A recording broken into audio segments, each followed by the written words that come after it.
This is a true story. I was 21 when it began, and I'm 23 writing it now, finally steady enough to tell you how my own sister turned my first real win into a stage for my humiliation, and how I made the system itself tell the truth back to her. The flyer that called me a liar used my own headshot from the student newspaper, blown up glossy and cruel, with exposed fake job stamped across it in red. It was taped to the chipped cinder block wall of my dorm at UIC, right outside my RA's door, and the hallway smelled like burnt popcorn and lemon cleaner as people gathered to whisper. A QR code led to a campus confession thread full of receipts, and while my iPhone buzzed on my desk with a 7:30 a.m. alarm for my shift downtown, I stood there rereading lies about myself in Helvetica. Someone had forged an offer letter, too. My name spelled right, logo close enough, and I ripped the paper in half but still couldn't make it stop existing. If you genuinely enjoy our stories, please subscribe to the channel, tell us where you're from, and what time it is right now. It's always fascinating to know how far our story flows. The truth? I had a real job, small, scrappy, and very real. I was an operations intern at a logistics startup in the West Loop, the kind of place where every desk had a succulent and every meeting had a checklist. On Thursdays, the entire floor smelled like kombucha and diesel from the loading dock. I was living over a bakery in Pilsen. My windows rattled at 4 in the morning when the ovens hissed alive and the first batch of Bolilos hit the racks. I loved it. I loved that I could tap my badge on a reader, feel it buzz green, and know a door opened because something about me checked out. My sister Leah was 26, already glossy. She lived across town in a glassy South Loop tower where the concierge looked like he might actually interview you before letting you in. She worked at a boutique agency with a single-syllable name and clients you pretend you don't use, but absolutely do. Leah moved through rooms like she owned their air. We grew up sharing a room and strategizing whose turn it was to use the bathroom first. By college, we barely shared a last name in public. The confession thread read like Leah when she was bored and sharp. She says operations to sound important. She's really back at Starbucks. She faked the offer with a Canva template. A pitch-shifted voice note mocked my process mapping bullet on my resume, and the laugh underneath the filter was so familiar my stomach flinched. The proof included a screenshot allegedly from a hiring manager saying they never hired me, and a payroll schedule with my legal name conspicuously missing. People tagged each other like it was a sport. In the comments, LOL, she even used the student paper photo. I wanted to grab the hallway and shake it until it told me where my sister was hiding. I shuffled into work, with that paper's phantom still in my hands. Perry, my manager, mid-30s, plaid shirts, belief in checklists like they were commandments, saw my face and slid a second mug of coffee across his desk without saying anything. He left a sticky note near my keyboard. No one here is dumb enough to be the internet. He let me sit in his chair until my hands stopped shaking. On my phone, Cousins pinged. Is this true? What happened, Spill? My mother texted, what is going on? Leah says you're using our address for fake W-2s. She called twice, then sent a paragraph that read like an apology note if you replaced apology with suspicion. I could hear Leah behind it, like she was doing voiceover for our family. Humiliation didn't feel like heat.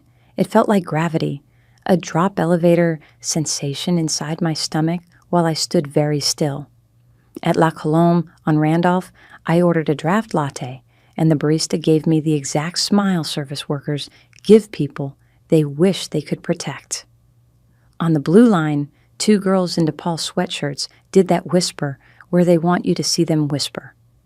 My roommate Nina came home, saw the flyer, and immediately attacked it with a Sharpie, circling the QR codes like she was mapping a murder board. Please, she said, can I destroy her? We can't make it a war, I told her, because I didn't want to pick fights in comments. We have to make it the truth. That night, I emailed the campus paper and attached my actual offer letter, no Canva, and a pay stub screenshot from our payroll portal. My name spelled right with my hours logged down to the 10th. I asked them not for a story, just to remove the QR thread as inaccurate if they felt like they could. Raina, the editor, replied, "We don't publish corrections for gossip, but I'll get the confession mods to remove the thread." She did. By morning, 3 more flyers appeared. New tape, same staircase. Suspicion grows like a bruise. You don't notice the ache until you press it. A rideshare screenshot Leah posted to our family chat, just flexing her Thursday night, had timestamps that lined up exactly with the 24-hour print shop on Roosevelt where those color copies were made. The hiring manager DM in the confession thread used double spaces after periods, a punctuation tell I had only ever noticed in one person, Leah, who learned to type on our dad's hand-me-down Dell and never unlearned the habit. A throwaway comment under the thread taunted, "Ask her about January 15th, which was the night I stayed at Leah's when my heat went out. Also, the night I typed my Spotify password into her living room Apple TV with my student email in full view because we were microwaving dumplings and watching The Bachelor." I tested a theory. On the burner email that posted the worst rumor, I hit Forgot Password. The recovery email hint showed an alias that included Leah's old nickname from high school, the one only our family used. I didn't click. I screenshotted the masked address. Proof doesn't end noise, but it makes you sturdier inside it. Nina drew 3 words on our whiteboard. Motive means opportunity. Under motive, she wrote, visibility addiction, oldest child control, jealousy disguised as help. Under means access to laptop, Jan 15, password habit, Spotify, PR experience, knows my writing tics. Under opportunity, print shop near her building, knowledge of my class times, mom's trust. Then she asked the question only a best friend can ask, like a knife you're allowed to hold. Okay, but why? Knife point why? Because if she's the star, I said, my throat tight, then every time I stand up it looks like I'm blocking her light. If I succeed without her, then she can't be the hero of how I got there. Perry let me bury myself in numbers. I spent that week knee-deep in pick rates and doc schedules, vendor invoices and SLA charts. I highlighted in Mint and Coral on spreadsheets until I felt human again. We ate sweet green at our desks, the warm bowl with roasted sweet potatoes for me, and he asked about my capstone in a way that gave me back a future. 2 weeks later, my mother called again to tell me Leah felt so hurt by my accusations. I hadn't made any, not out loud. You should apologize for escalating, she said, soft like a rope. That was when resolve arrived, not like thunder, but like fatigue that wanted to be useful. I decided to stop putting out fires and build the sprinkler system. Here's the least glamorous truth about me. I am disciplined to a fault. I am color-coded calendar blocks and receipts in date-stamped envelopes. If chaos is fire, I am a fire door. I promised myself a long game. Finish the semester, keep my head down, keep the internship, turn it into a real job, and build a career sturdy enough that anything Leah threw would bounce off. I wrote it down on a cheap index card taped inside my planner. We will be undeniable. I graduated on a Friday in May. Robes, Gatorade. The stage was poorly mic'd, and the sun was the exact kind of high that makes Illinois look like it forgave you for winter. Leah didn't come. She posted an Insta story of her at a rooftop day party. Skyline, skinny margaritas, a caption that said, "Baby sis out here living her best Canva life," with a wink. My mother sent a string of "proud of you" texts that sounded like she was narrating someone else's graduation. Nina and I took photos by a tree that had seen too much. Then I went to work my post-ceremony shift because rent is due whether or not you have a tassel. The startup extended me full-time. Associate Process Optimization. The title was long and small at once. I love the work the way some people love birdwatching. You stare at ordinary movement long enough, and then a rare pattern lands in front of you. And if you're quiet, you can keep it. By October, I had a Lean Six Sigma yellow belt and a folder of wins with clear data, 14% improvement in pick accuracy, 11 minutes shaved off average dock weight, courier exceptions cut nearly in half, facts like little stones in my pocket. The confession threads faded. I muted family group chats more often than I answered. I got good at being misunderstood and not combusting about it.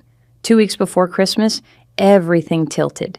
A larger logistics platform acquired us, absorbed our floor, and moved our badges to a new building on Wacker Drive that looked like a drone had taken a bite out of a stadium and left glass in its teeth.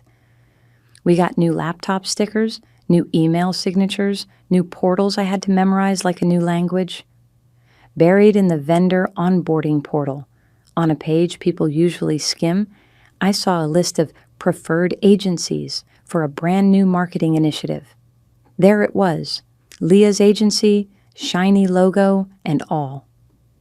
I stared at the screen long enough for my reflection to get bored and walk away.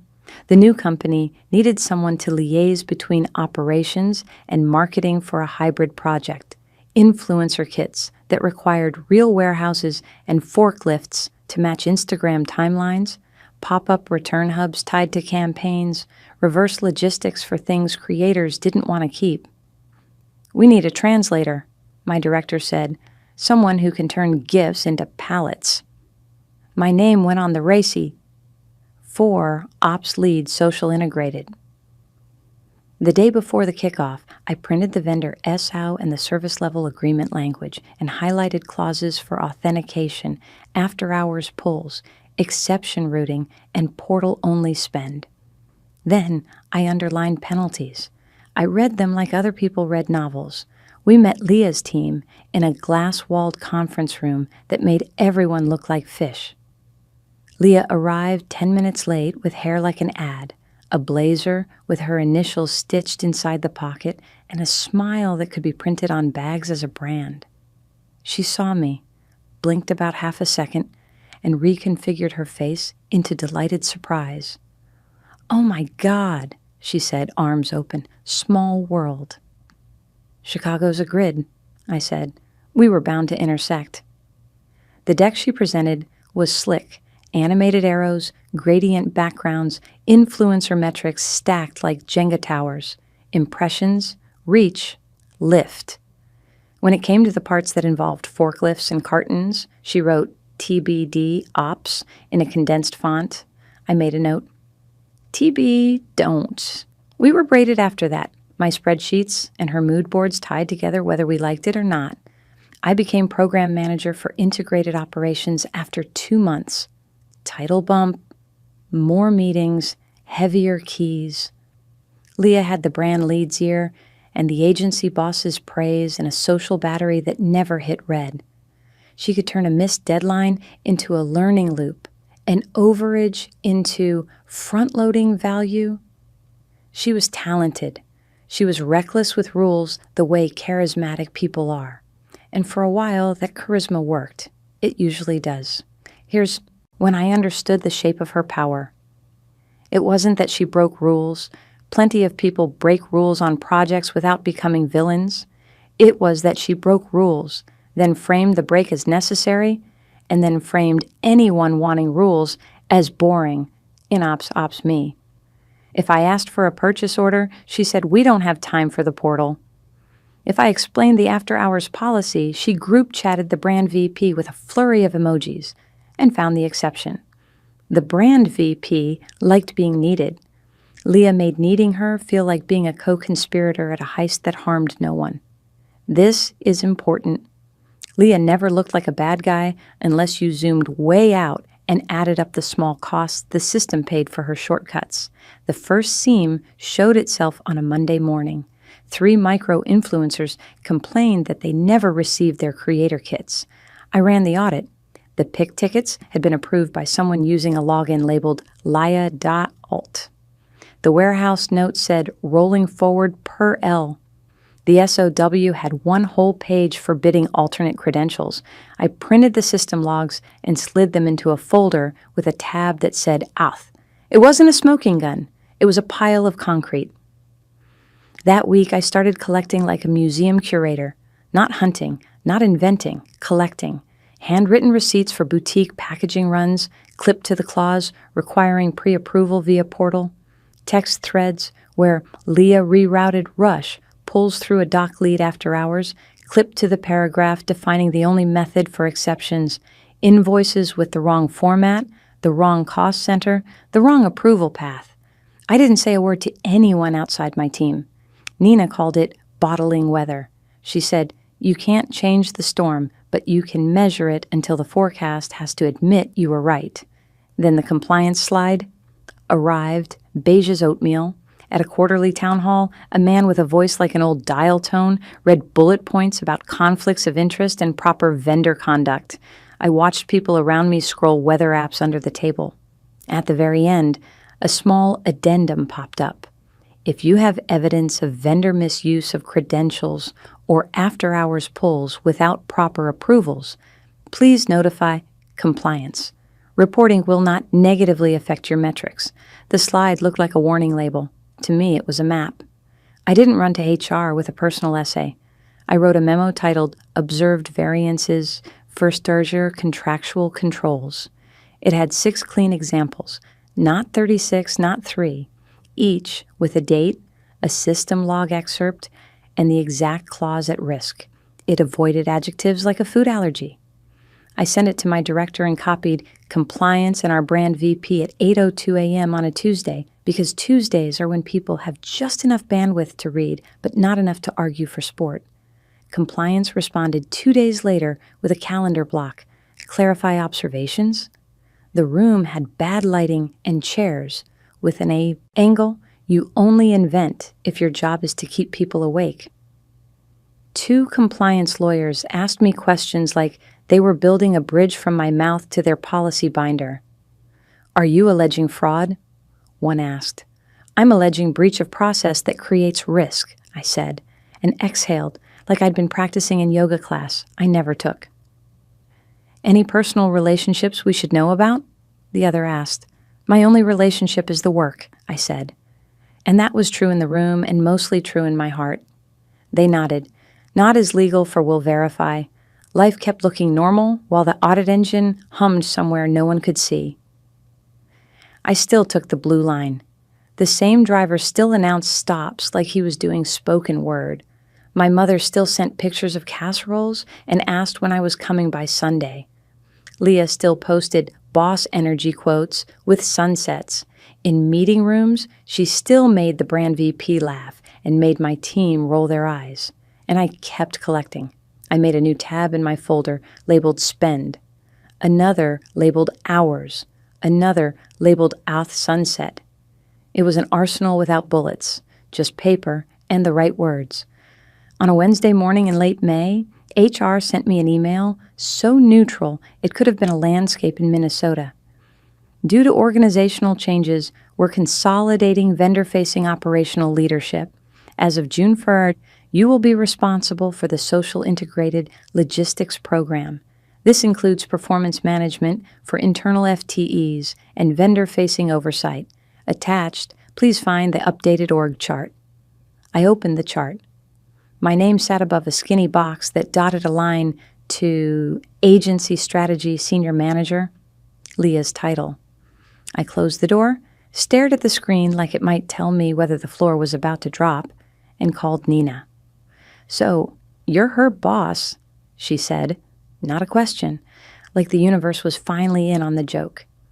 "Technically, I'm the program owner," I said, a reflex I will apologize for when I die. "Technically," she said, "you're going to wear your hair up and drink water and ask her to walk you through her workflow, and then you're going to put the entire Atlantic Ocean between her and unauthorized logins." Being someone's boss doesn't turn you into a wizard. You don't wave your hand and convert history into respect. What it did mean was that I inherited Leah's process as a set of checklists and deadlines. Our first 1-1, she showed up with a coffee for you, like a peace offering that smelled like oat milk and performance. "Congrats, baby sis," she said, and my entire childhood walked into the room with her. "Thanks," I said. I set the coffee aside, opened a shared doc with 3 headings, wins, risks, next 2 weeks, and said, "Walk me through how you authenticate requests for warehouse adjustments." Her blink was barely a change in weather. Same as everyone, she said. "Portal, and then if it's urgent, I shoot a text." "You texted Diego 4 times last month after hours," I said, even in low. "And you used an alternate login to approve 2 pulls. That's not in scope." She smiled the smile she uses when she wants to pat you on the head. "You're so rules," she said. "I love that for you." "Rules keep us safe," I said. "So we're going to do it by the book. It's non-negotiable." Afterward, I sent a recap email in bulleted calm. Alignment on portal-only approvals. After-hours exceptions require VP pre-approval via ticket. Alternate credentials sunset by Friday. "Please reply all with confirmation," I wrote. I CC'd the brand VP because sunlight is a disinfectant. Leah replied 24 hours later with an all set and a sparkle emoji. The liaison in me sighed. The sister in me recognized the sound of a beautiful lie collapsing under a clock. The month that followed felt like slow dentistry. Every time Leah tried to run a rush through back channels, the system refused. I set filters in the ticket queue to bounce anything without the right approvals. I tied couriers' after-hours capacity to a specific field so the doc couldn't improvise when texts asked nicely. I trained the coordinators on the quiet power of per policy and showed them where to point. I didn't shame. I didn't raise my voice. I set a table with rules and pulled out chairs and insisted we all eat there. Leah escalated. She went to her boss, who emailed mine with a subject line like, "Speed versus process." The email threaded up the ladder until it became a meeting called Process Alignment, Agency plus Ops. Leah opened with a monologue about agility. I asked, "Halfway to what?" and read the relevant clause that defined unauthorized authentication. I didn't look at Leah. I kept my eyes on the words. People are wobbly. Paper is straight. A week later, compliance's report landed. 6 objective violations, remediation recommended, a corrective action plan requested from the agency. It didn't accuse or punish. It documented. The plan became my project. I made a dashboard and tracked every piece like inventory. Trainings completed, portal adoption rates, alternate logins retired. When the line item sunsetleah.alt flipped from red to green, I closed my eyes and felt something old in me unclench. In the middle of all this, my mother called and said, "Leah's been crying," like the tears were evidence. "She says you're setting traps." "I'm writing down what happens," I said. "I'm asking people to do what they agreed to do. That's not a trap. That's a table." "She says you want to ruin her." "I want to not spend my 20s cleaning up her shortcuts," I said. "I want my wins to stick because they're real." Silence on the line like a ceiling fan. You finally notice. Then, "Are you coming Sunday?" Maybe," I said, which is what adulthood sounds like, when you open the door. By the end of that quarter, I could feel the glacier in me moving, slow, heavy, and inevitable. Leah's charm wasn't enough to outpace frameworks that had actual teeth. The brand VP stopped emoji reacting to group chats and started writing per ops process, like a person who'd found her spine under a pile of glitter. Leah's boss stopped CCing executives for visibility and started answering in the portal where the words could be measured. The doc lead stopped replying to her texts after hours. Rules, once they are real, can be soothing. You stop having to guess. You let gravity take over. The week the glacier finally started to move with force, my body betrayed me in small human ways. I woke up at 4:12 a.m. like a smoke alarm went off inside my ribs and stood at my Pilsen window while the bakery below hissed alive, the scent of yeast and sugar steam claiming the hallway. I kept thinking about hands, Leah's hands flipping her hair behind her ear while she said, "You're so rules." Diego's hands thumbing a text at 11:57 p.m., my own hands steady on the mouse as I dragged a screenshot into a folder labeled "Outh," like I was putting a bead on a string. If I breathed shallow, nothing moved. If I inhaled to the bottom, my chest hurt, where old anger had been stored like a winter coat you forget you still own. June arrived, and with it a launch that turned our building into a hive. A national brand wanted creator kits for a 4th of July push. 1,500 kits with custom tote bags, numbered enamel pins, a tiny printed booklet that had to be hand-stitched with red thread, and a QR code card that would link to a microsite at 9 a.m.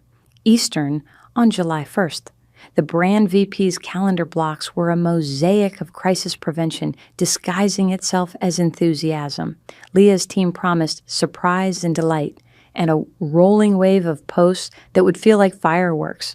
Ops promised inventory accuracy, on-time handoffs, and enough buffer to make physics our friend. I walked the warehouse floor with a clipboard, even though everything I needed was already in the WMS. Clipboards make people tell you the truth. I watched carton after carton get kitted. Tote bag, tissue paper, booklet, pin, QR card, seal. The red thread snagged on the corners of the tote straps if the assembler wasn't careful. We adjusted the flow so the booklet went in last. I took photos of the layout with a disposable camera because I didn't want anyone worrying about me having searchable metadata.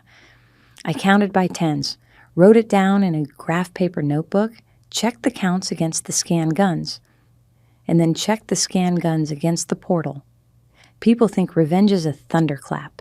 It's a stack of paper with the dates in the right order. On a Tuesday, Leah swept in with a camera crew from her agency to capture behind-the-scenes content, a phrase that sets off every smoke detector in an ops person's skull. She wore a blazer with cutouts and white sneakers that cost more than our whole tape budget. She said hi to no one, and then to everyone, and made the big hall look like a set. Her cameraman leaned his lens over a bin full of folded tissue, and a dozen invisible men in my head screamed about dust and hair. I stepped into frame. "No cameras over open product," I said, not loud, not apologetic. Leah rolled her eyes like we were at a family barbecue, and I'd just told a cousin not to double dip. "It's sterile," the cameraman said. "It's not," I said, and pointed at the "No photography beyond this point" sign I'd had facilities print last week, the sign I'd placed at eye level like a blessing and a boundary. "We'll stage a B-roll area near the exit in 15 minutes. You'll have what you need without contaminating anything." "We're under the gun," Leah said, and smiled at a dock worker who flushed to his ears because charisma is its own weather pattern. "So is dust," I said. 15 minutes. I could feel the resistance hum in her jaw. She stepped close enough that I could smell her perfume, something bright and expensive, meant to conjure citrus and power. "You make this so unfun," she whispered, not quite through her teeth. "We're on the same side." "I'm on the side of on time, in spec, and unbroken," I said. "You can film that."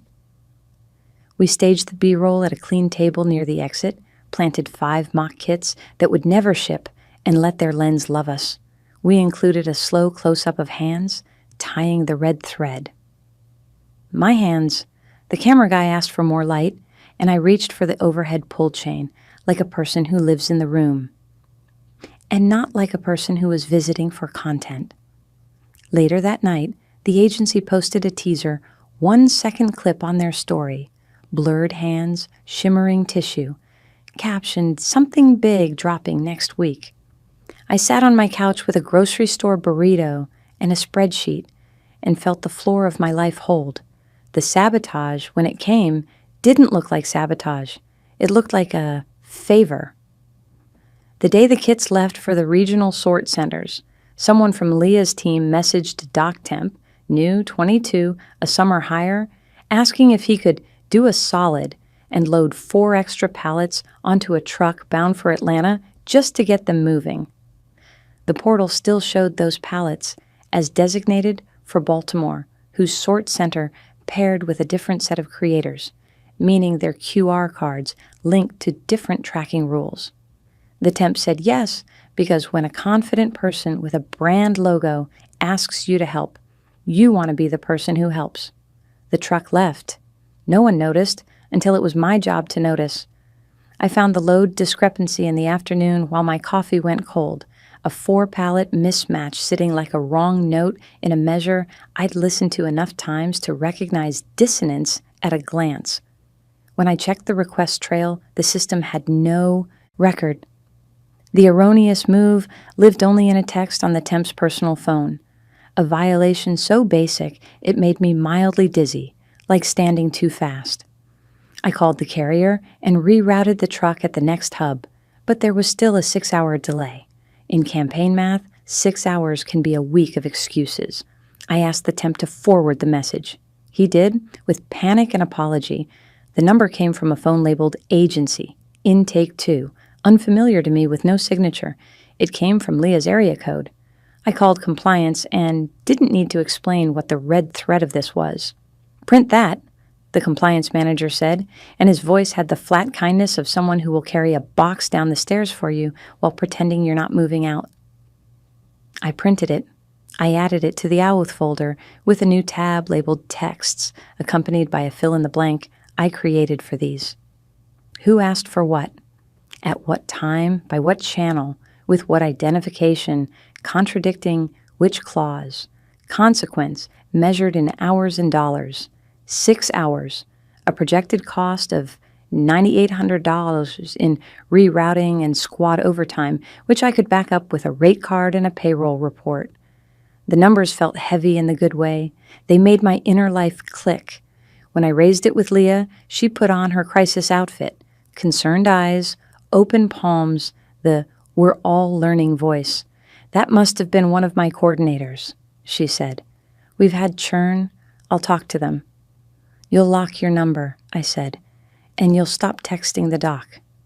"You're being territorial," she said quietly, like she was protecting me from my worst self. "It's not a great look." "I'm being the fence," I said. "The field is still huge." She smiled at me the way older sisters smile when they think their baby has missed a step. "Try not to be petty," she said. "People love working with people who can bend." "Bend," I repeated, like it was a foreign word I was tasting for a paper. Like red thread on a booklet that snags if you're not careful. If we bend and it snags, we start over. She shook her head like she pitied my metaphors. "You're exhausting," she said sweetly. "Sleep, then," I said too quickly, and hated that my blood still did what hers told it to do. That night, I went to the Harold Washington Library with my graph paper notebook, my disposable camera, and a tote bag that had once been free at a career fair. I like libraries because the air has priorities I can see. On the 6th floor, a security guard nodded like we knew each other. Maybe we did, if you count time as a kind of friendship. I printed a new memo, updated the observed variances list, and tucked it into my folder. I don't know how to explain the peace that good paper brings to me, except to say that it quiets the broadcast where Leah lives in my head. It lowers the volume on her confidence, which otherwise fills every frequency in the room. A week later, Leah escalated again, but this time toward me. She filed an HR complaint alleging I had created a hostile environment by targeting the agency and demeaning her in meetings. She cited me pointing to the no photography sign and said it was a public shaming event. She said I had harassed her coordinator by requesting that they stop texting the doc after hours. The complaint was thoughtful, in the way bad writing from smart people is, too many adjectives, not enough nouns. HR brought me in and sat me in a room with a fake plant. The HR rep wore a blouse the exact color of dental gum. "We're investigating a concern," she said kindly, and asked if I'd like water. The kindness didn't feel performative. It felt like the structure again, a place where the conversation would end with a paper, not a selfie. I explained the B-roll staging and showed the sign request in our facility's ticketing system, submitted a week before the shoot. I showed the policy page in our vendor portal where no filming over open product was line 3. I showed the after-hours text message and the follow-up where I provided the coordinator the proper channel. I did not say, "She's my sister." I did not say, "She told the internet I made up a life." I said, "I have responsibilities and I am meeting them." "Do you feel you can work with this vendor in good faith?" HR asked, and my throat tightened because the truthful answer, if the word good were tested like metal, was complicated. "I can be fair," I said. "I can be transparent. I can be consistent. I can be those things no matter who is sitting in the chair across from me." That seemed to matter to them more than anything else.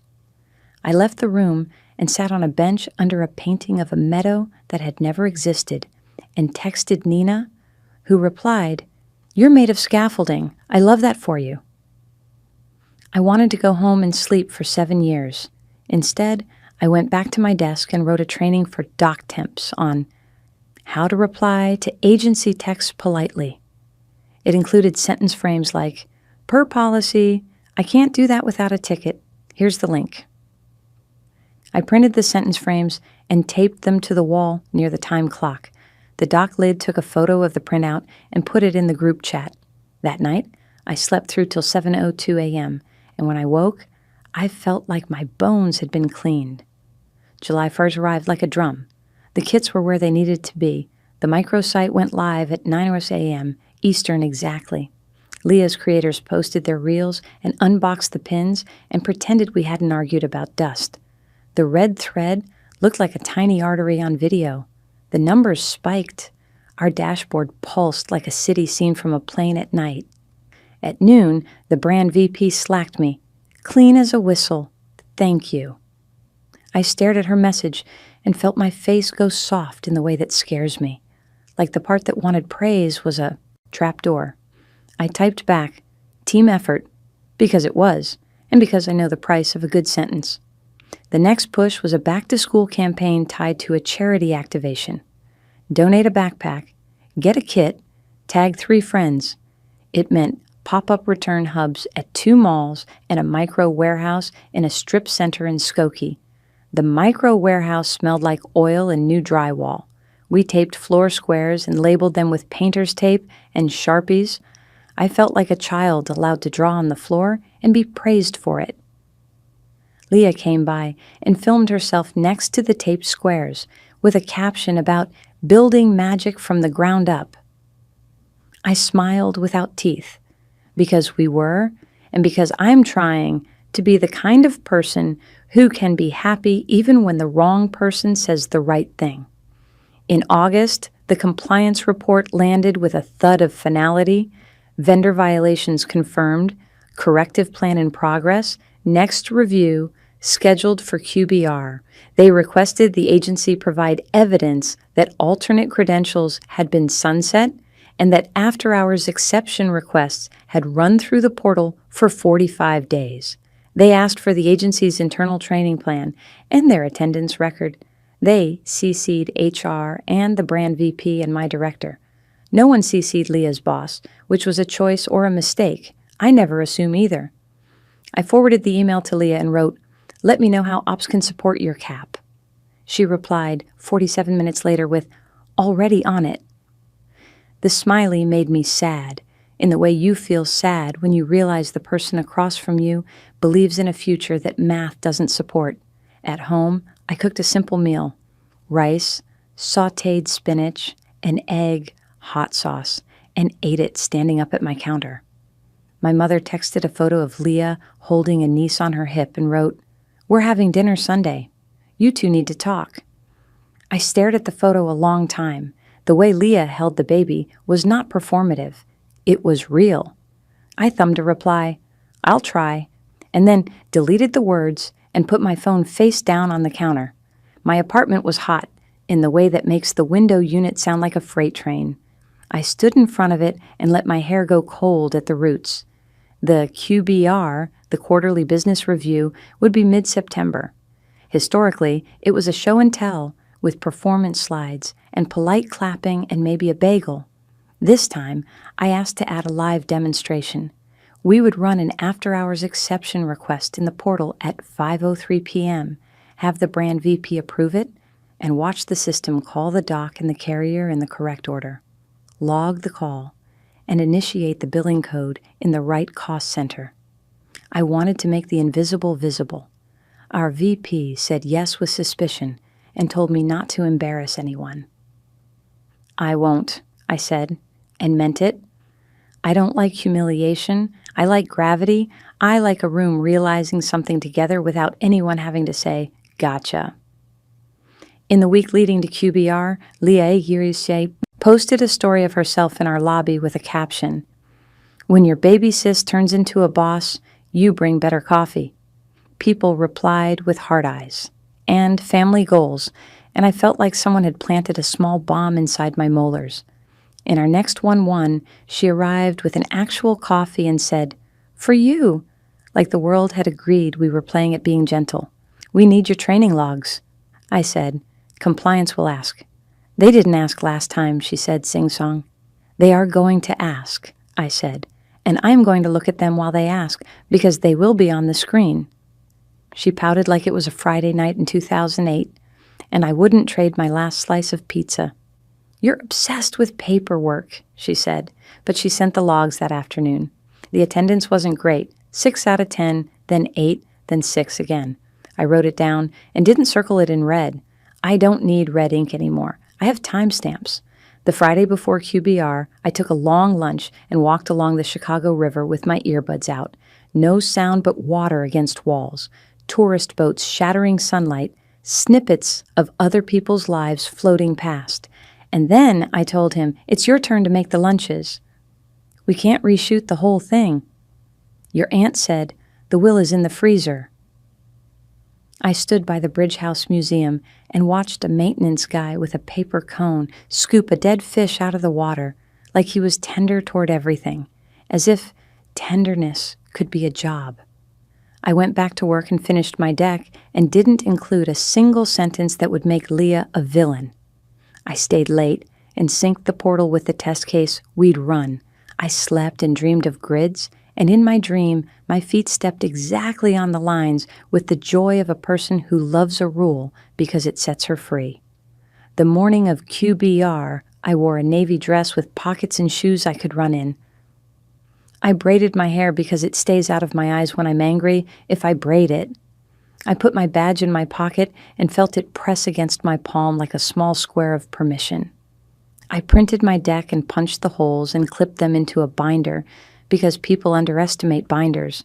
I placed a hotel folio in the back sleeve, not because I needed it for this meeting, but because keeping a record of the night 52 kits went missing and turned up in a micro-influencer's stories was a way of reminding myself I wasn't making any of this up.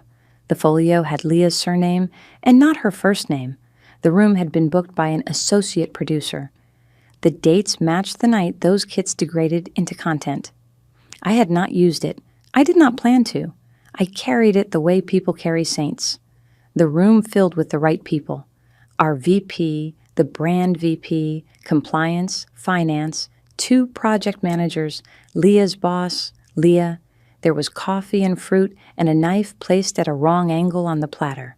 I corrected it because you can care about angles while also leading an operational reckoning. We started with wins and we had them. On-time rate above target, shrink below target, a cost per kit that made finance nod. Leah presented reels and posts with royally satisfying numbers and a slide about lessons we're integrating. I went next. I don't remember the first sentence I said. I remember the feeling of letting a room breathe, like a metronome, in my chest. I showed our before and after slide on after-hours exceptions, 44% portal compliance in June, 96% in August. I explained the temp training and the sentence frames on the wall near the time clock. People laughed, not at us, but at how basic and good it was. Then I said, "We'd like to run a live demonstration." And I clicked to a screen share of the portal. At 5:03 p.m., my coordinator in the warehouse triggered an after-hours exception request. The brand VP on her laptop received the ping and approved. The system called the doc. A phone in the room rang with a recorded message. We listened to my own voice say, "You have 1 after-hours exception request. Press 1 to confirm pickup time window. The doc pressed 1. The carrier received the call. The billing code generated. Finance's dashboard updated on the screen. The sequence took 56 seconds and 3 screens. I watched the room realize we had turned what used to be a group chat into a choreography. Then compliance said, "Let's review credential sunsetting." And Leah's mouth made the shape it makes when she's about to lie with confidence. Her boss looked at me like, "Please be kind." Compliance clicked to their slide. The agency's alternate credentials list with red lines through them, the dates they'd been retired, a green check mark next to LIA, Alt, with an actual time-stamped cutover, a lower third that read 45 days compliance achieved. No adjectives. My lungs forgot and then remembered air. "Any questions?" Compliance asked, already clicking to the next slide about spend compliance when the brand VP said, "I have one." She looked at Leah. "Why were we texting the doc at all?" Leah smiled like a TED Talk. "Agility," she said. "Speed, creativity, we're a culture of now." The brand VP nodded, then tilted her head toward me. "And what's your culture?" "Documented now," I said. People laughed again, and the laughter sounded like relief. "Speed that's repeatable. Speed that can be audited. I like fast," I said. "I just want it to be the same kind of fast every time." Finance asked about the cost of the 6-hour reroute in June. I didn't look at Leah. I looked at my numbers. $912.30. I said, "Well," which we split per the clause on exceptions initiated outside portal. And Finance nodded like the number fit into a bin that already existed. Leah's boss took a breath, the kind that means she sees the next meeting even while she's in this one. HR wrote something down, maybe a word, maybe my name, maybe a phrase like "you can build a life out of paper if you take your time." After the meeting, people cleared out like tides. Leah stayed. She stood at the end of the table and watched me slide paper into a binder. "You planned that whole thing like a magic trick," she said. "It was the opposite," I said. "A trick that looks like magic. This was magic that looks like a trick." "You think you're better than me," she said. Not quite a question, almost a hymn. "I think I have a job," I said. "I think you do too." She stared at me the way she used to when we were teenagers, and I'd wear her shirt without asking, like I'd stolen not fabric but identity. "Mom says you don't come around," she said. "She says you're punishing me." "I'm resting," I said. "Not everything is a performance you can sit in the front row of." Her mouth trembled, a glitch you'd miss if you weren't the person who grew up sharing a mirror with her. "I didn't mean for the flyers to spiral," she said. "It was supposed to be funny." "You didn't mean for the internet to be the internet," I said. "Okay." She swallowed. "You're cold," she said. "You think that makes you safe." "I'm consistent," I said. "That makes everybody safer, including you." She laughed without any fun in it. "You always wanted to be the good one," she said. "I wanted to be the real one," I said, and then picked up the fruit knife and put it back on the platter at the right angle because I can't stop doing tiny kindnesses even when my throat is bright with old hurt. The next morning, an email arrived from the brand VP to our VP with HR and compliance CC'd. Given recent findings, and to ensure clean lines of accountability, we're revisiting vendor assignments, and we recommend phasing Agency X off operational touchpoints over the next 30 days. It wasn't a guillotine, it was a planned land. There were words like transition and knowledge transfer. My body went electric and then calm. I didn't print the email. I didn't need to. It was already written in every line I'd laid like a rail over the past year. Leah didn't email me. She posted a black screen with white text. Sometimes people will try to dim your light because it blinds them. People sent her hearts and clapping hands. I watched for 1 second and then muted her again, which felt less like cruelty and more like maintenance. At home, I took the hotel folio out of my binder and looked at it like a photograph of a person I used to love. I slid it back into the pocket and then slid the entire binder onto my bookshelf between a plant care guide and a paperback novel about a woman who solves a puzzle for a living. I did my laundry. I folded my shirts. I put the red thread from an extra booklet in my junk drawer, not as a trophy, but as a string I could pull to remember that future mornings exist. 2 weeks into the phase-out, a new problem found me, a rumor in a Slack channel that I'd sabotaged a woman-owned agency out of spite. The sentence made my teeth hurt with its neatness, its meme-ready righteousness. I could see Leah's fingerprints in the cadence, if not the letters. She's good at constructing a moral that flatters her. Someone DM'd me, "Is any of this true?" I typed, "No," then paused and typed instead, "Vendor performance and compliance are in our QBR deck. Happy to walk anyone through the process. We hold all partners to the same standard." I pasted a link to the training. The DMer hearted the message. The channel went quiet. The rumor didn't die. Rumors don't. It starved. In September, I stopped sleeping again, but this time the wakefulness felt like weather and not warning. I ate bananas at 2 a.m. and read cookbooks like they were novels and stood at my window while the bakery steamed against the dark. I thought about the girl I had been the morning of the flyer, the drop elevator stomach, the tape on cinder block, the RAs pretending this was RA business. I thought about the person I was now, a stack of papers with a name badge, a woman who had turned 6 hours of chaos into a line on a graph you could measure. I cried twice, quietly and inconveniently. Once in the cereal aisle at Mariano's when someone bumped my cart and said sorry like a prayer, and once on a bench at the river when a family took a photo and the father counted 1, 2, 3 like he believed in the magic of numbers. The last week of September, HR scheduled a vendor conduct follow-up.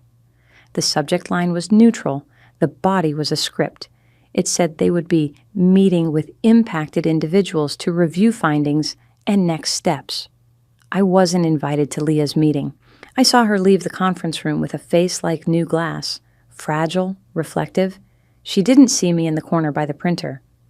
I watched her stand in front of the elevator and realized the mirrored doors were a camera and reorganize her expression into unbothered. She was always preparing for the documentary of her life. I felt mean for thinking it. I felt accurate too. Both can be true. They are often both true. When she finally turned and noticed me, there was a beat where we were just two animals who knew each other's shapes. "Happy?" she asked. "No hello, no makeup of care." "No," I said, relieved. "You're so proud of your little rules," she said. "I'm proud of my big ones," I said.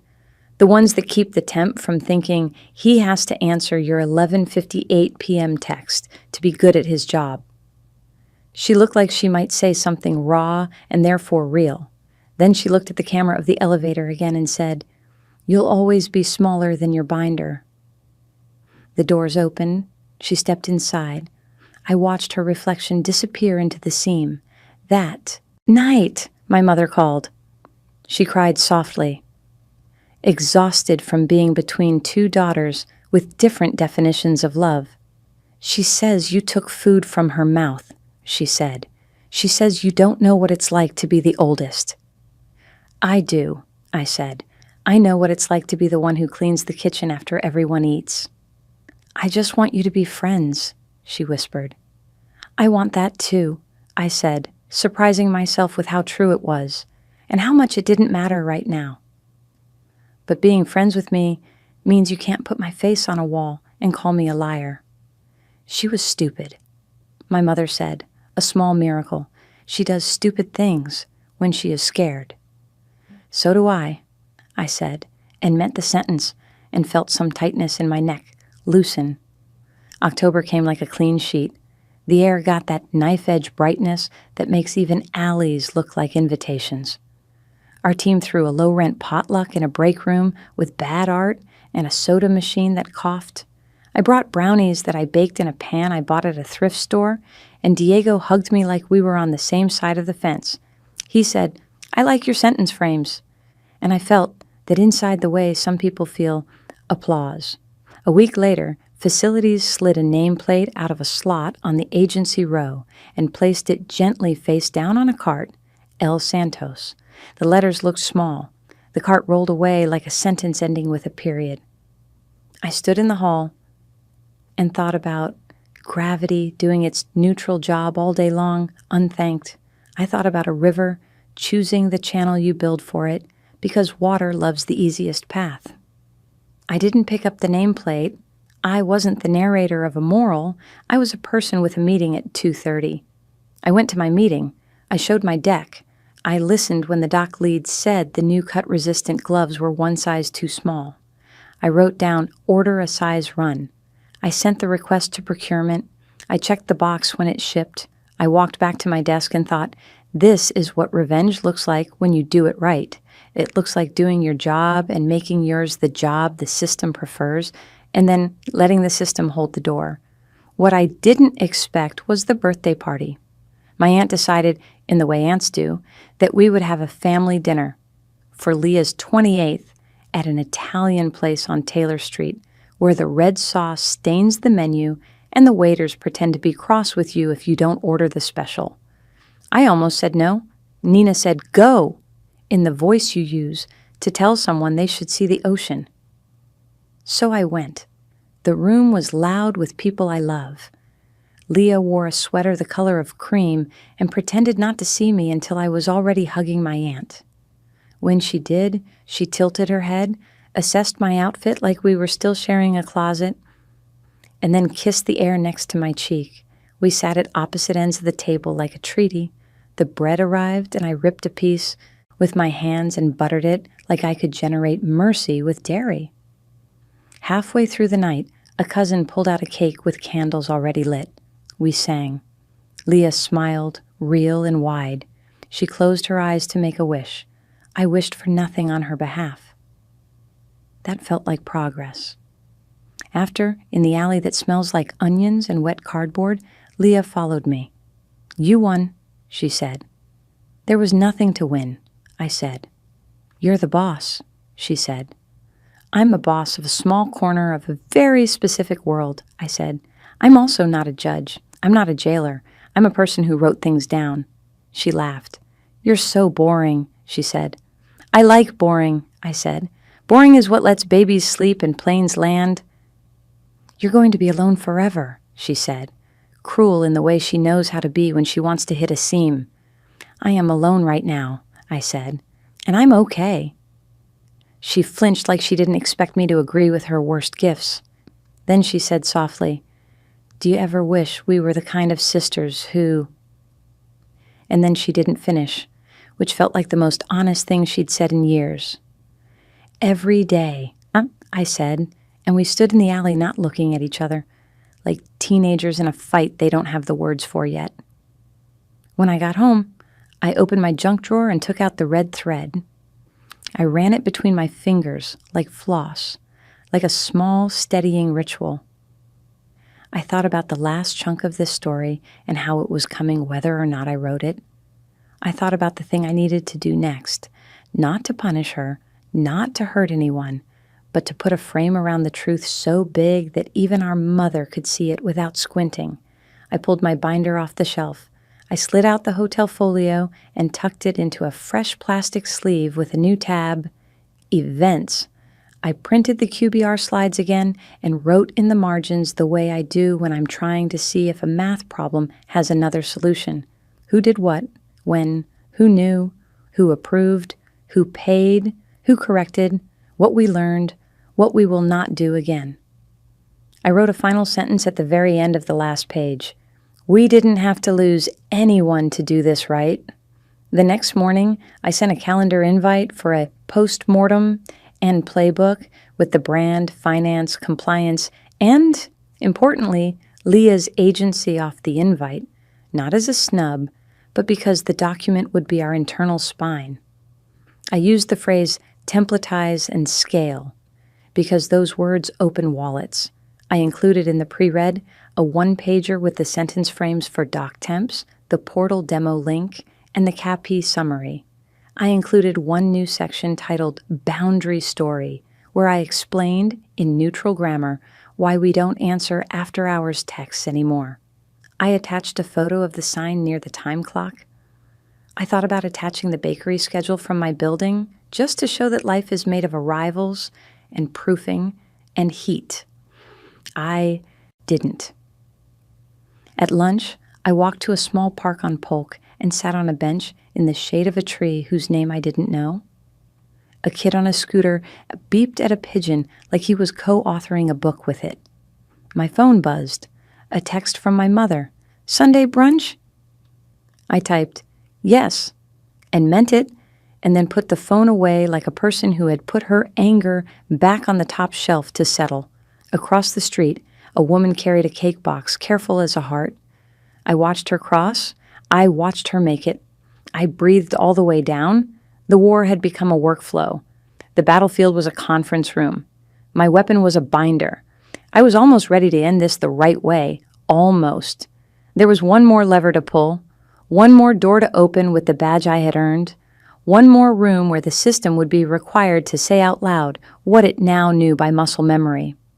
And when I walked into that room, I wanted the last thing everyone heard to be something quieter than victory and louder than denial. I wanted it to sound like a form being signed, like a palette wrapped tight, like the thread pulled through the last stitch of a booklet that would not snag. The lever lived behind a door with a bureaucratic name, Vendor Risk and Renewal Board. Procurement ran it with calendars and acronyms. Compliance brought their polite knives. Finance brought math, and operations, me, brought the map. If the brand wanted to keep paying an agency to be glued to our arteries, the board had to renew their certification. Most quarters, it was a stamp. This time, we would make it a sentence we all had to say out loud. I built the pre-read like a kit, cover sheet, outcomes, risks, controls, then the boundary story I'd written in neutral grammar and stapled to the back like a conscience. I added a one-page addendum we'd never had before. Code of Conduct Acknowledgement for Vendor-Side Operators with signature lines and checkboxes they had to initial. Checkbox 1. All warehouse adjustments will be initiated via portal. Checkbox 2. No staff will use alternate credentials. Violation triggers immediate access revocation and clawbacks as defined in Clause 8. Checkbox 3. All after-hours communication will be initiated by ticket. No direct text to dock or carriers. The last checkbox was my favorite because it seemed almost tender. We will not ask temps to do a solid. We will ask the system. The night before the board, I printed the packet on ivory paper because the copier kept jamming on white, and I'm superstitious in ways I won't defend. I tucked it into my binder and slid the red thread from my junk drawer into the pocket like a talisman. In the mirror, I braided my hair, looped the tail with a clear elastic, and told my reflection, "We are telling the truth. No audience necessary." The board met in a windowless room with a table that had seen better elbows. Procurement wore their lanyards like medals. Compliance arranged their pens. Finance opened a spreadsheet that could bite. Leah arrived with her boss and a junior associate whose eyes darted like he'd been fed espresso in fear. She clocked the packet in front of her and turned it with 2 fingers. Reading, calculating. We started with finance. Numbers first calms people who worship numbers. Spend within guardrails, cost per kit below target, exceptions paid by the initiator per our clause. Then compliance, who, kindly, didn't dramatize. 6 prior violations documented, corrective plan completed, 45-day audit clean, the lawyer said, tapping the page. We recommend continuation contingent upon Code of Conduct signatures and portal audit at day 30. Procurement slid the addendum forward. We've introduced an operator-level acknowledgement, she said. We'll need signatures from all staff who touch our work. Leah's boss reached for the pen, like this was the part where grown-ups do paperwork and keep moving. Leah placed her hand on the paper. She smiled the smile I know from birthdays and bad ideas. "We're happy to sign at the agency level," she said smoothly, "but we don't put handcuffs on our talent." I looked at her boss, not at her. "These aren't handcuffs," I said. "They're seatbelts. If your people don't wear them, they fly through the windshield and land in my warehouse." Procurement's face didn't change when she said, "Signatures are required for renewal." Finance adjusted his glasses and added, like a punctuation mark, "and for payment." Leah laughed, small and disbelieving, like she couldn't imagine yes meaning yes. She flipped to the last page and read the clause about clawbacks. "This is punitive," she said. "It's preventative," I said. "Punishment is when something already broke. This is how you keep the red thread from snagging." She blinked at the metaphor. She remembered the booklet. Her jaw worked. I pictured her trying to find the camera in this room. There wasn't one, just us and our signatures. Her boss took the pen. She signed. She slid it to the junior, who signed with a hand that shook. Leah stared at the line where her name would go and then snapped to her boss, "I'm not signing." Her boss's mouth arranged itself into a quiet, exhausted line, the facial expression equivalent of, "We should have had this fight in the office where our chairs match." "Without the signature?" Procurement said gently, "Your credentials sunset at midnight, and any activity under them will be suspended. We'll need a new point of contact who is willing to sign." The word sunset did a strange thing inside my chest. I thought about the liaison account we'd killed. I thought about names leaving slots. I thought about gravity again, doing its job whether or not you spoke. Leah's boss took the packet back, reread the line, and then signed a second time on the line for supervisor. She turned to Leah and murmured something low. Leah's eyes went glassy, and then glass. The junior stared at the table like it might offer a trap door. I watched the pen sit on the line like a chance. Leah did not lift it. We ended without applause or argument. Procurement summarized the terms with the practiced cadence of someone who had done PTA meetings with far messier parents. We left the room with our binders and our initials and our jobs intact. Outside, I ducked into the small kitchen and leaned against the counter between the kettle and a jar of tea someone had labeled in Sharpie. A minute later, the door swung open. "Leah!" Her perfume appeared a half-second before she did, citrus trying to argue with something heavier. "You set that up," she said, closing the door with her elbow. "The signatures. You made a form to make me say yes to you."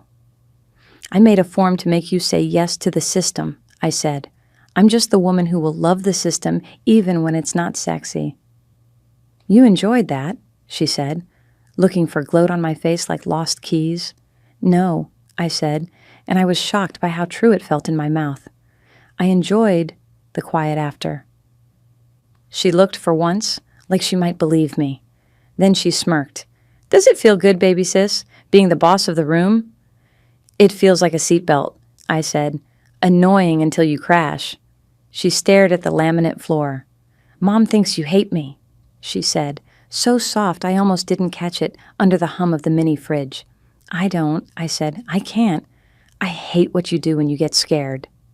Her head snapped up, angry blooming across her face like a rash. "I'm not scared," she said. "Reflex, lie, armor. You printed my face and taped it to a wall," I said. "That's what scared looks like." For a flicker, the story cracked. I saw us at 11, sharing a mirror, trading cheap mascara like contraband. I saw her drop the wand into the sink and confess she was afraid high school would eat her. I saw our mother's hands in our hair, parting straight lines, making braids for the first day of school, like armor we could wear with bows. Then the flicker closed. Leah shook her head, like turning off a porch light midsummer. "Have your little seatbelts," she said, and left the door swinging. At Sunday brunch, my mother set out pans like promises, chilaquiles, beans, eggs, coffee that could wake the dead and then soothe them. The apartment smelled like cumin and apology. Leah didn't come. My mother asked 3 times if I wanted more salsa, and then, finally, sat down and folded a paper towel into a small square like a person who needed their hands to matter. "She says you won't talk to her," my mother said. "She says you only talk to your papers." "I will talk when she stops trying to lie with them," I said. I pulled my binder out of my bag and placed it on the table like a foundling. "I brought this because I don't want you to have to choose a daughter based on charisma. You can choose us based on what happened." "I don't like papers," my mother said, but she opened the binder anyway and read with her lips moving, the way she always has, like reading was something you do with your whole face. She stopped on the sentence frames for dock temps and whispered, "Per policy, I can't do that without a ticket," and smiled. In spite of everything, she moved through the tabs, Outh, texts, spend, the hotel folio. When she looked up, her eyes were red but steady. "She did this," she said, and it wasn't a question or an exorcism. "You didn't do this to her." "I didn't," I said, and let my shoulders fall where they wanted. "She thinks if she's not the one holding the camera, she disappears," my mother said. "She learned that so young. I taught you to be quiet so you wouldn't fight. I taught her to be loud so she would be safe. I made you both wrong." "You made us both possible," I said, surprising myself. "We're making ourselves right." She laughed a laugh that had been waiting on a doorstep somewhere. "You talk like a lawyer," she said. "I talk like a person who needs you to stop believing volume is truth," I said. She reached across the table and put her hand on the binder, and then on my hand. "I'm sorry I didn't come to your graduation," she said, a confession I didn't ask for, but had wanted more than I admitted. "I thought if I stayed with her, she'd stop crying. She didn't. She cried anyway. I should have watched you walk." "You're here," I said. "Watch me write." She nodded and slid a recipe card toward me, her handwriting careful and slanted. "Pain d'élote, the corn cake she made on holidays and heartbreaks. This is how you make it," she said. "If I forget, you can make it. If I go, you'll still have it."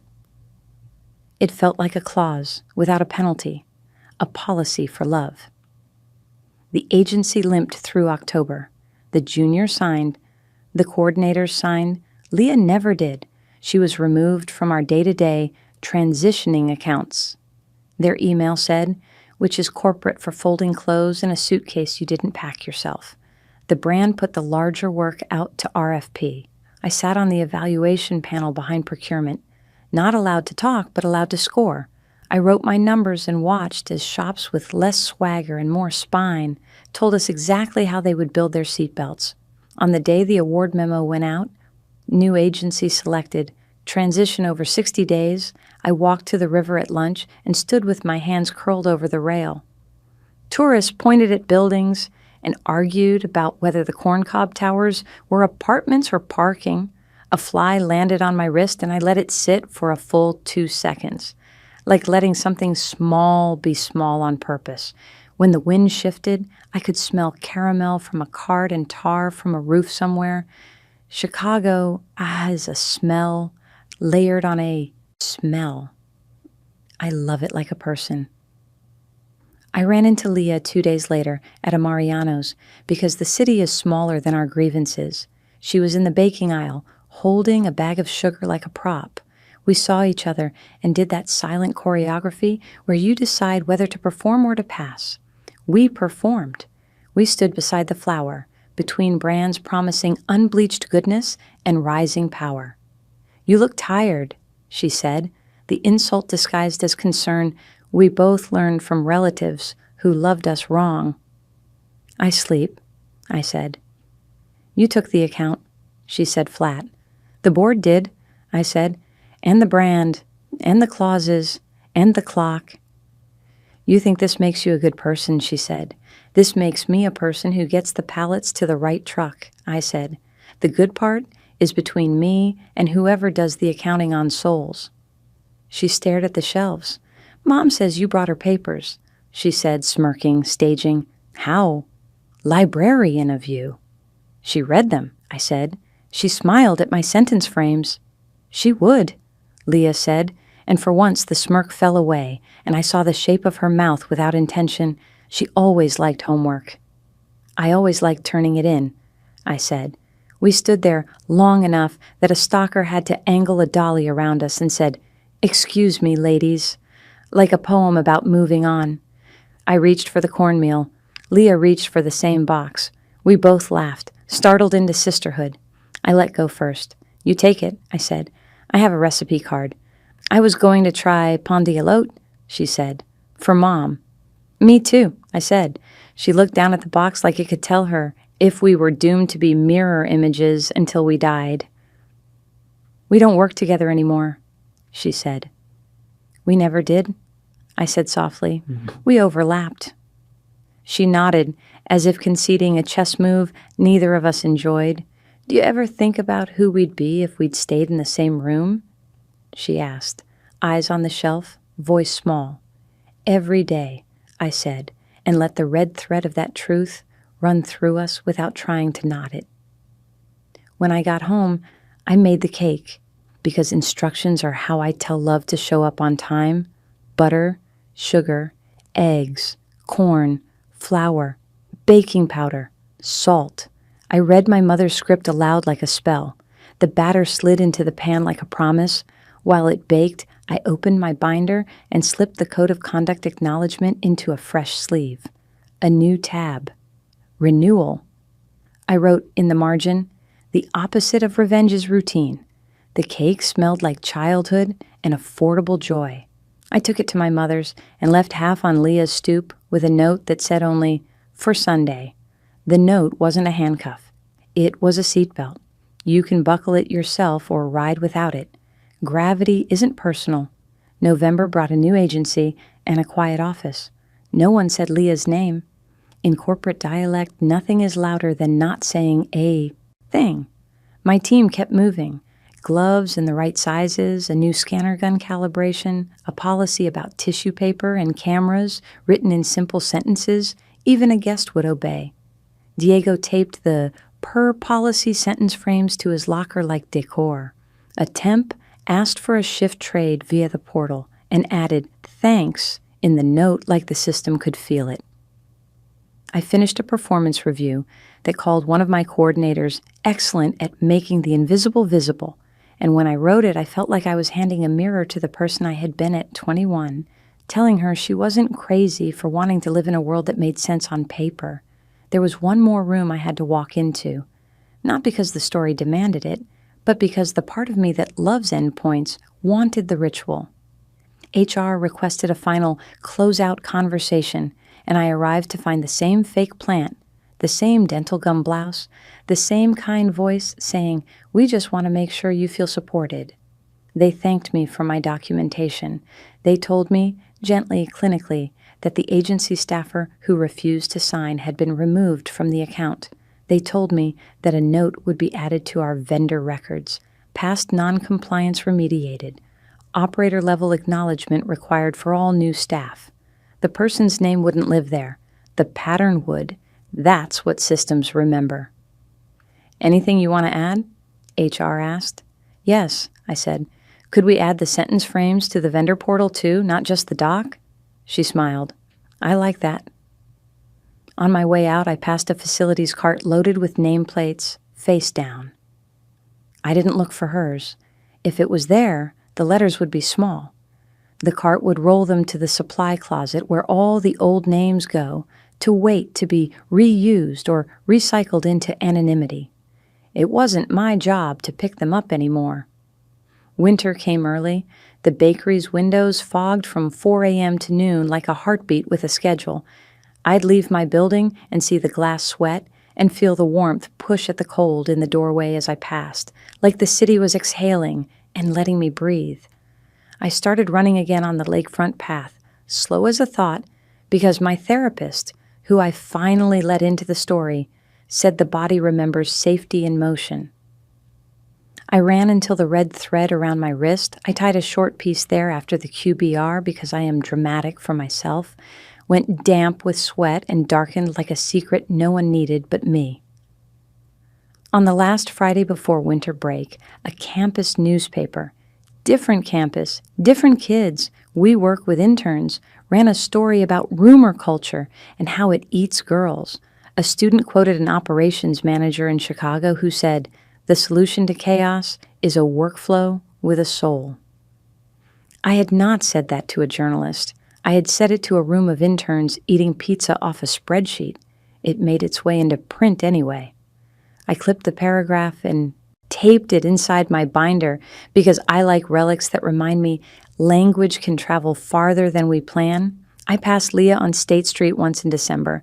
She was walking with someone I didn't know, laughing with teeth. She saw me and did not perform. She lifted her hand in a small wave, a white flag the size of a fingernail. I lifted mine back. No one cried. No one confessed. Snow started with the timing of a polite exit. We walked on. I wish I could give you a more operatic end. I wish there were fireworks shaped like moral lessons. But the truth, the heavy thing this whole story had to drag into the light, is quieter. The revenge was that I built a fence so sturdy the field became safer, even for the people who once hopped it. The payoff was watching a system prefer my way because it worked, and watching the parts of Leah's mythology that depended on shortcuts fall apart not from my rage but from disuse. The chilling resolution is a simple image, a conference phone lighting up exactly when the portal says it will, a dock door opening because the ticket exists, a pen settling on a line and making a sound like a decision. On New Year's Eve, Nina and I walked to the river with paper cups of hot chocolate and 2 plastic sparklers because you can't use real ones on the bridge without making friends with a fire marshal. We leaned on the rail and watched the city count. I thought about the flyer in that dorm hallway, the way it aimed to replace me with a rumor, and about this, the real. My badge buzzing green, the binder's weight on my arm, the red thread tied and snipped and tied again, the sound of a door opening because the math is done. "This happened to you," Nina said, sober with relief and sugar, "and you built a life that doesn't require her to change for you to be okay." "I did," I said, and the words didn't feel like defiance. They felt like a receipt. Midnight arrived and the river cracked with light. We held our plastic sparklers and laughed because they made no fire at all and still felt celebratory. Somewhere, my mother was probably asleep with the TV on low. Somewhere, Leah was at a party, telling a story that made her the center. The city breathed. The bakery would hiss alive in 4 hours. The seatbelts would still be there in the morning. I went home and set my binder on the shelf, not as a weapon or a trophy, but as a book I had finished. I turned off the light. In the dark, the red thread around my wrist tickled. I untied it and dropped it into the junk drawer, a piece of evidence that had done its work. I lay down and slept without waking, the kind of sleep that knows it has permission. In the morning, I made pain d'élote.